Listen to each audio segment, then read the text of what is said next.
Baik, Assalamualaikum warahmatullahi wabarakatuh. Perkenalkan, saya Asifah Mahira Budiman. Di sini saya akan mempresentasikan hasil PPT saya dengan mata kuliah Teknologi Bahan Alam dengan dosen pengampu Pak Hari Adi Saputra.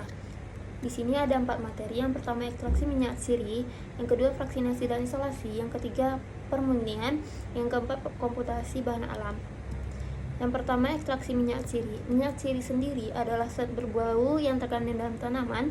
Minyak ini disebut juga minyak menguap, minyak eteris, minyak esensial, karena pada suhu kamar mudah menguap. Istilah esensial dipakai karena minyak siri mewakili bau dari tanaman asalnya. Ciri utama dari minyak siri itu senyawa berwujud cairan atau liquid pada suhu ruang. Yang kedua, mudah menguap atau terbang atau volatil. Yang ketiga, menghasilkan aroma tertentu. Metode pengambilan minyak siri sendiri ada 5. Yang pertama ada destilasi atau penyulingan, adalah pemisahan komponen suatu campuran dari 2 jenis zat atau lebih yang didasarkan atas perbedaan titik didih dari masing-masing zat tersebut. Kelemahan dari destilasi itu adalah senyawanya rusak karena menggunakan panas. Kelebihannya, teknologi sederhana, waktu yang cepat, dan pemisahan mudah. Teknik yang kedua ada press.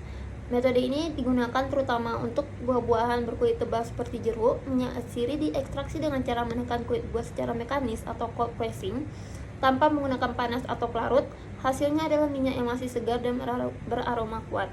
Untuk kelemahannya, senyawa bisa rusak karena menggunakan panas. Yang kedua, kelebihannya itu teknologinya sederhana, waktunya cepat, dan pemisahannya mudah. Cara yang ketiga ada pelarut organik. Menggunakan pelarut organik seperti heksana atau etanol untuk melarutkan minyak siri dari bahan tanaman. Kelemahannya, pemisahannya lebih sulit dan teknologinya yang mahal. Untuk kelebihannya itu waktu yang relatif cepat dan senyawanya tidak rusak karena panas. Cara yang keempat adalah enfleurasi, sebagai teknik tradisional dan halus untuk mengekstraksi minyak siri, khususnya dari bunga yang sangat sensitif terhadap panas seperti melati, mawar, dan tuberose. Kelemahan dari enfleurasi, pemisahannya lebih sulit dan waktunya yang lama. Sedangkan kelebihannya itu teknologinya yang sederhana dan senyawanya tidak rusak karena panas. Dan metode yang kelima adalah maserasi lemak panas. Maserasi lemak panas sendiri adalah teknik tradisional untuk mengambil minyak siri dari bahan tanaman aromatik dengan menggunakan lemak hewani atau nabati yang dipanaskan. Kelemahannya itu pemisahannya yang lebih sulit, waktu yang lama, senyawa rusak karena panas, dan kelebihannya itu teknologinya lebih sederhana. Materi kedua adalah fraksinasi dan isolasi. Fraksinasi adalah berasal dari kata fraction atau bagian yang secara harfiah dapat diartikan sebagai mekanisme untuk memilah-milah atau memisahkan suatu kumpulan atau kesatuan menjadi beberapa fraction atau part, atau lebih mudahnya dapat dikatakan sebagai proses atau pembagian kelompok. Tujuan fraksinasi adalah mendapatkan fraksi atau bagian tertentu dari suatu ekstrak yang merupakan fraksi aktif. Sedangkan tujuan yang kedua itu melakukan isolasi atau pemisahan suatu senyawa metabolit sekunder tunggal. Metode fraksinasi ada 2, yaitu KLT dan ekstraksi cair-cair.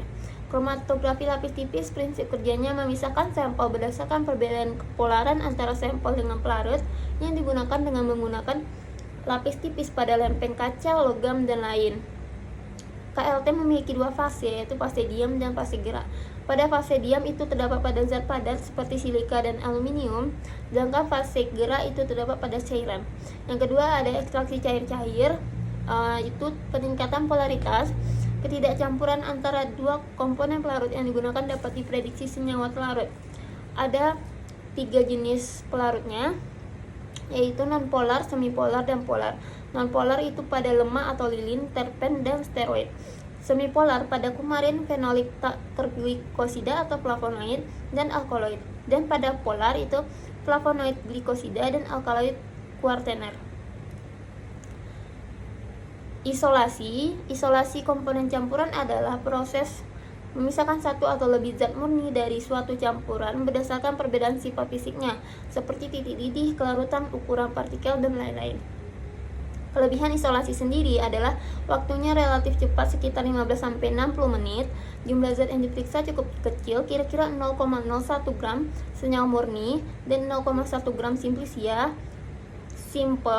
Kemudian kondisi kromatografi untuk optimalisasi resolusi senyawa, tidak diperlukan ruang besar, sedangkan kekurangannya tidak bisa digunakan untuk senyawa volatil.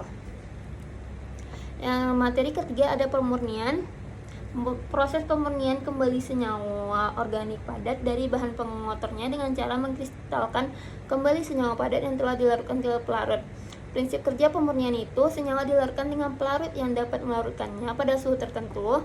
Ketika larutan jenuh berisi larutan dengan suhu tinggi dan senyawa dibiarkan mendingin, larutan senyawa akan menurun sehingga membentuk kristal keluar dari larutan tersebut. Yang kedua ada dekantasi.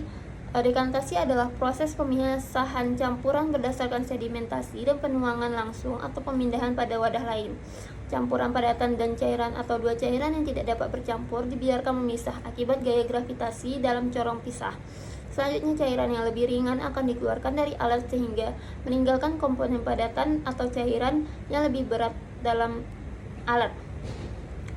Yang kedua, kelebihan metode dekantasi itu desain alat dan operasional yang lebih sederhana, aplikasi luas untuk berbagai keperluan. Sedangkan kekurangan metode dekantasi hanya dapat memisahkan campuran yang tidak tercampur, tidak dapat digunakan untuk bahan yang berupa larutan dengan massa jenis yang mirip. Perlu perlakuan lain terlebih dahulu untuk campuran yang sulit diendapkan atau dipisahkan, seperti di sentrifugasi.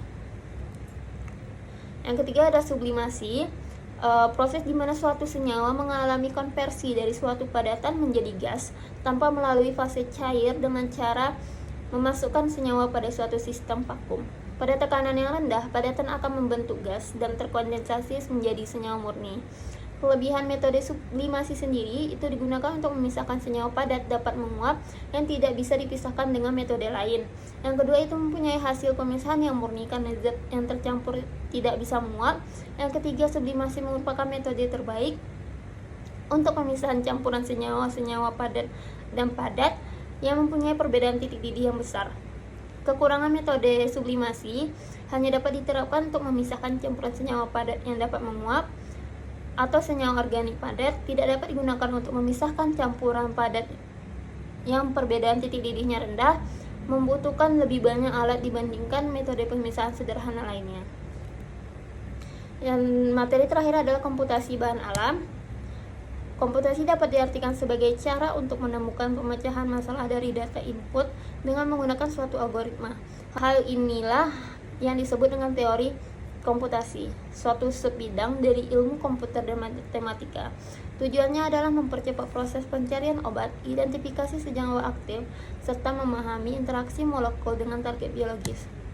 Baiklah, sekian presentasi dari saya. Bila ada kurang saya mohon maaf. Assalamualaikum warahmatullahi wabarakatuh.